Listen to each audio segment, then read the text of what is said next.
The LUMIX 14mm prime lens is a small and versatile one. It is fun to use, and it is affordable if you buy it second hand. But what stands out the most about this lens is, of course, that it is wide. With enough light, the autofocus is actually quite good. It is tack sharp and fast. And the colour profile is identifiably Panasonic's. Now, for those that do not know me, I like to turn everything that I come across into something cinematic. It is the culmination of audio and visuals orchestrated together to create something beautiful. Cinematography is an art form, and I have found that the skill is finding the extraordinary within the ordinary. And as I have learned to do that a little better over time, I have missed far fewer memorable moments. So, where does this little 14mm prime lens fall into this story? Well, as I said, you can turn anything into something cinematic.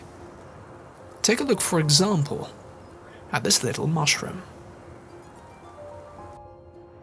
Looking at it, there is nothing particularly significant about it. Sure, it's center frame, but generally there is nothing special at all. When we change the angle of the lens, however, everything changes with it. And all of a sudden, the mushroom has a bit more meaning to it.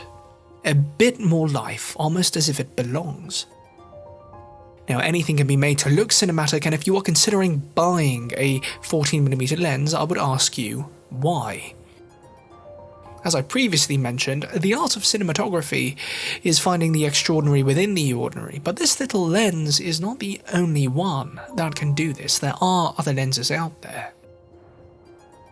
Let's take a look, for example, at this 25mm lens by LUMIX.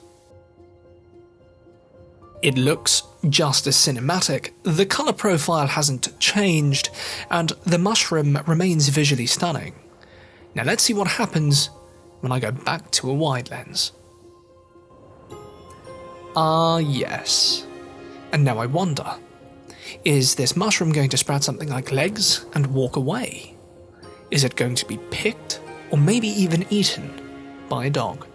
Charlie Chaplin once said that life is a tragedy in close-up, and a comedy in long shot. Well, I think he was right. Now don't worry, no mushrooms were harmed in the making of this film, I just made this opening sequence for a bit of fun. Let's get down to business. How much is this lens going to set you back? Realistically, £300 brand new, or £150 to £180 from a decent online retailer in good condition. Now, do you want to know why people call this a pancake lens? Well, it's because it's small and thin. So small and thin, in fact, that it's only a few iPhones thick. When you stick this lens onto your camera, it can seem quite underwhelming. And that's because it only weighs 55 grams and it's made out of plastic. But don't let that fool you, because it's actually capable of quite a lot. It has good autofocus, very little distortion, and because it's so lightweight, it's an ideal lens to carry around with you. I use this for vlogs, opening sequences, establishing shots and more. Take a look at this opening sequence I made on my last vlog.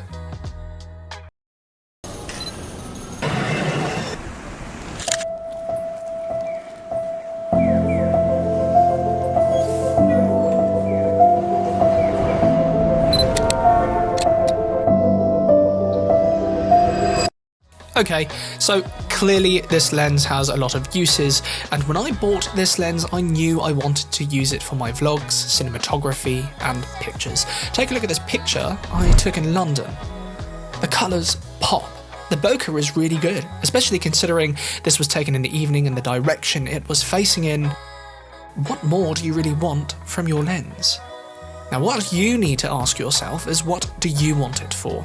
Figure that out, and then you'll know if it is a lens worth buying. Now in my opinion, it's a great little lens, and whether or not it is expensive is really just relevant to your current financial situation.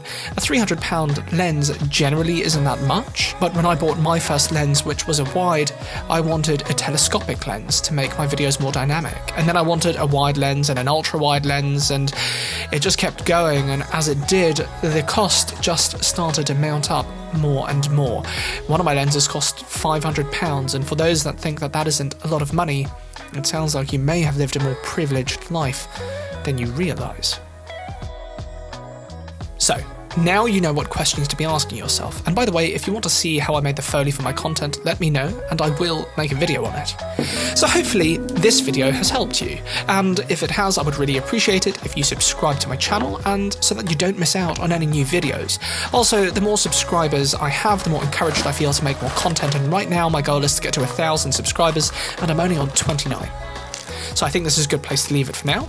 My name is Michael, thank you for watching, welcome to my channel, and I will see you on the next video. Bye bye for now.